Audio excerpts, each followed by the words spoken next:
right at the next tree. I'm like, my friends are like, turn that robot voice off. So now I have Mr. T and my Tom-Tom's like, turn that fool. It's just as bad. It sounds like he's screaming at you everywhere you go. Yeah, I watch a lot of British television, and in fact, the director and I fought a lot about the accent. She wanted it very merchant ivory, very shant and cant and dance, and British people really don't speak that way. I also had to do a lot of research on British children, because children speak very differently than adults. And so I watched a lot of Harry Potter. I watched Oliver, the old musical movie Oliver.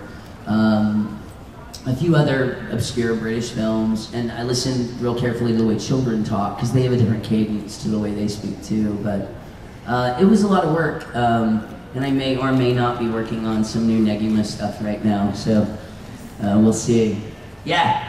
What was it like to get like the Sayuki? Well, Sayuki is one of those weird things, and this was, I love now all the fan subbing people are like, well, Rick Ayres says he was a fan of Sayuki before he worked on it. Well, back once upon a time, I didn't know that bootlegs and all that were a big deal.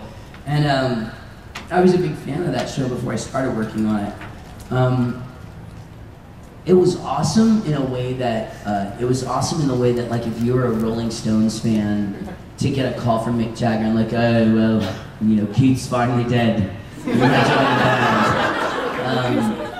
But there's something missing from that experience that I found in new shows, in that I knew what was going on in Sayuki, so I already knew where the journey was going to end. I meant the guy that replaced me. Oh! I hated that. That made me so mad. The guy that replaced me, this is a really funny story. Jimmy Benedict is not his real name, by the way. He's a very well-known voice actor in California, but forever after that, everyone was afraid for the two of us to meet, because I had said, oh yeah, well, let's sell tickets to the fight between the real Goku and the imposter Goku. Like, I was really sore about losing that show, and that's one of those things I had no control over. Another company got the rights to it and whatnot.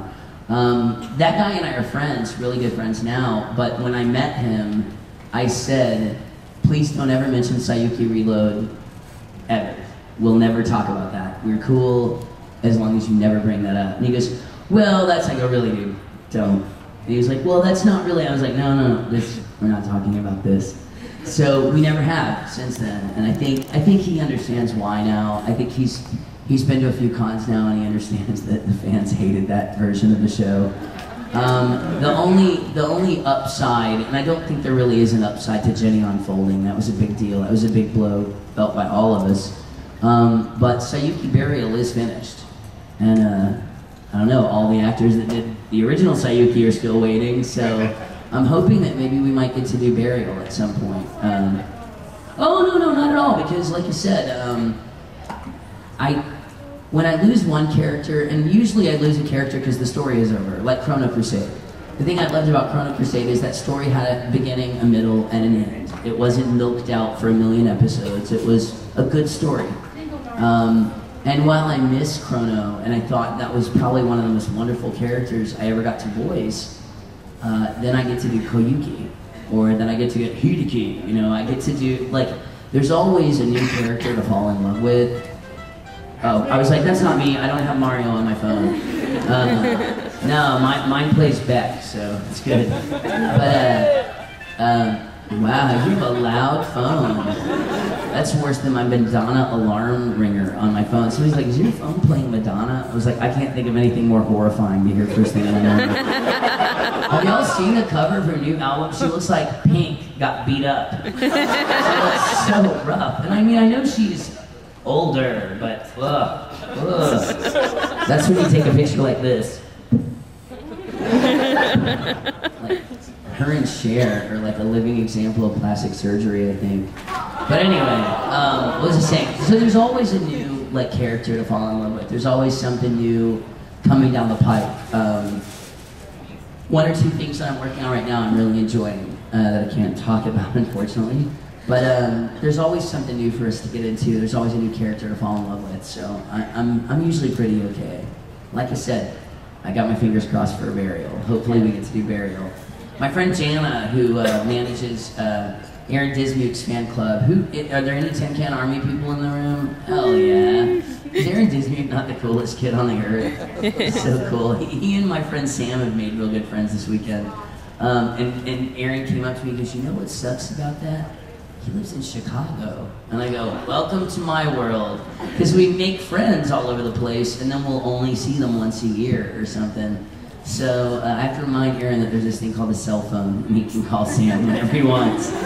But, wow, I forgot what I was saying.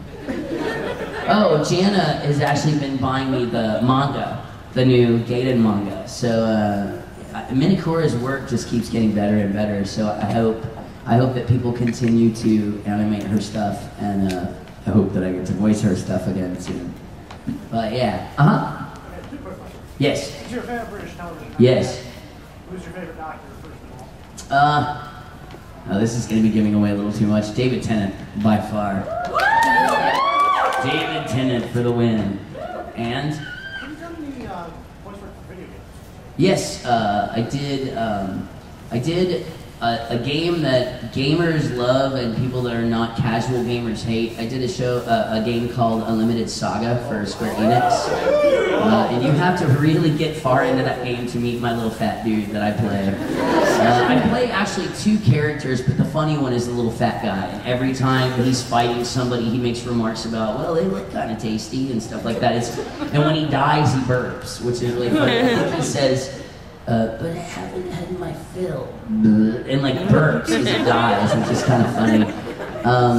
Most recently, I did a game for the Wii that I don't think I can talk about yet, but I play a ridiculously mutated cactus, and I think his name is Cactus actually.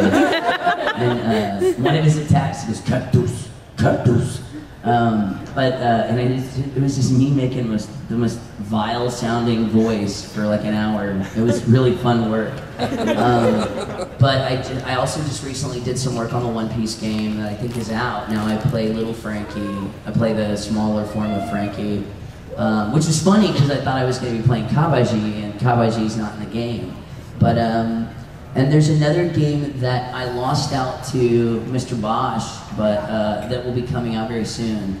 And it was one of those things that, I guess I can say it, because everybody knows he's in it now, Last Remnant, the new Square Enix title. And if I'm not supposed to say this, oh well, I'm not working on a game. And I never signed an NDA. But it was down between Johnny and I. And I found out when I got the call from the director, he's like, well, they went with another actor. And I was like, oh, who? Not being ugly, but I knew Johnny was going out for it. And he's like, oh, well, I don't like to say that. And I was like, well, I just want to know. And he's like, Johnny Young Bosch. I'm like, awesome, awesome. And so, like, when I called him, I was like, hey, congratulations on the game. He's like, what game? And I was like, Enix game. Oh, how'd you know about that? I was like, dude, it was between you and I. He was like, oh, I'm sorry. I'm like, no, I'm totally stoked to.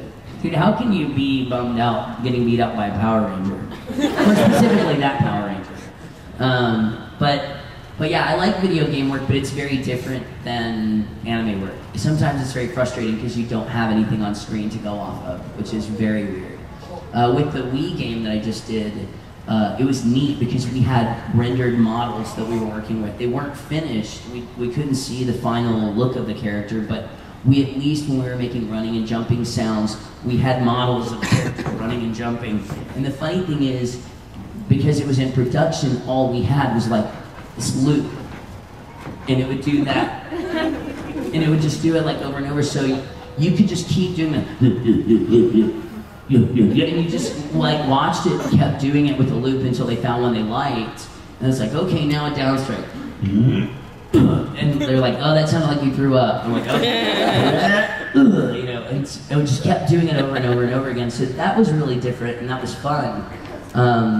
But I think I prefer working on animated stuff more than games. But I'm a gamer, so I dig working on games too. Well, I know you're a fan of Red vs. Blue. Yeah. Specifically their I Hate Babies shirts. It's just gotten me in so much trouble over the years. With the baby, with the I Hate Babies, I Hate Greg Ayres shirt. I think I'm using that as my new con photo, because I had shaved my head that night, and that baby is bald, So we matched, and I had the I Hate Baby